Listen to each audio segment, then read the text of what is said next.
Hello, everyone, and welcome back to another Design Cuts live session. I am thrilled to welcome back our good friend, Claudia Riveros. How are you, Claudia?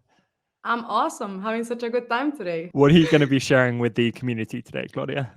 Oh, today we're going to be talking about how to add color to your illustrations, but it's not going to be sort of a conventional how to add color to your illustrations. I feel like every single time that I would Google how to get better at colors, I would get a video about color theory and color harmonies, which is really important to learn. You really do have to learn these things, but it doesn't teach me how to apply it to myself.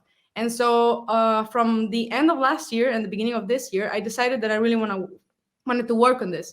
And so I devised sort of like a game plan for how this process was going to go for me. So I set myself a set of homeworks, right? And I wanted to share those things with you. Like first of all, the steps I took, what was I thinking when I made those decisions, and how it's helped me, and then all the tips that I've learned in the process. But yeah, Amazing. it's not going to be sort of like a step by step guide. It's going to be something that you would have to take back with you and then apply it to your own style. So Yeah. yeah, So, what it's I really am excited for in this session is that you've just been through this process yourself, Claudia. yeah, And this is often the best way to learn, right? You've just taught yourself, and now you're sharing this process with all of us. yeah.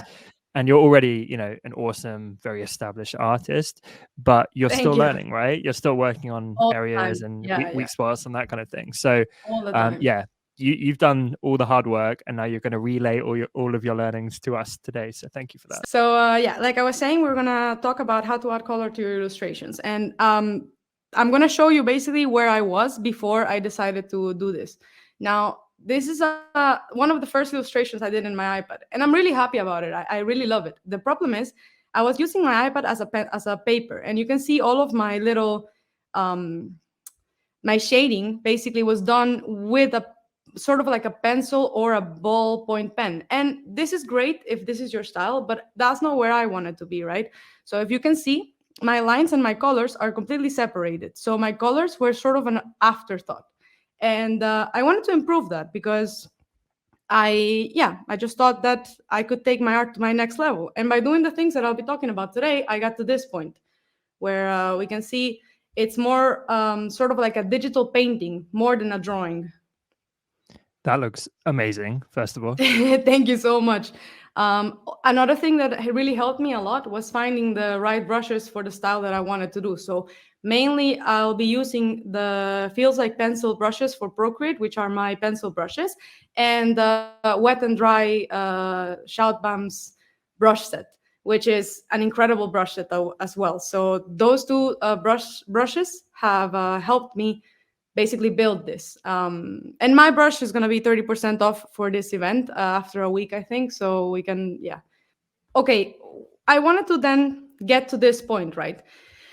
I know that to do this, I have to work on my values, on my blacks and whites. So I spend a lot of time basically working on, instead of having just a line illustration like so, I wanted to have something where I'm doing the shadows and I'm doing all of the little values of my reference. So this is actually a demo for the course that we were just talking about. In this course, I will also teach you how to draw this. But I've been, like I said, doing the course because I'm recording it. So I've been getting a little bit better at values. Once I was happy with this, I decided, okay, it's time for a game plan.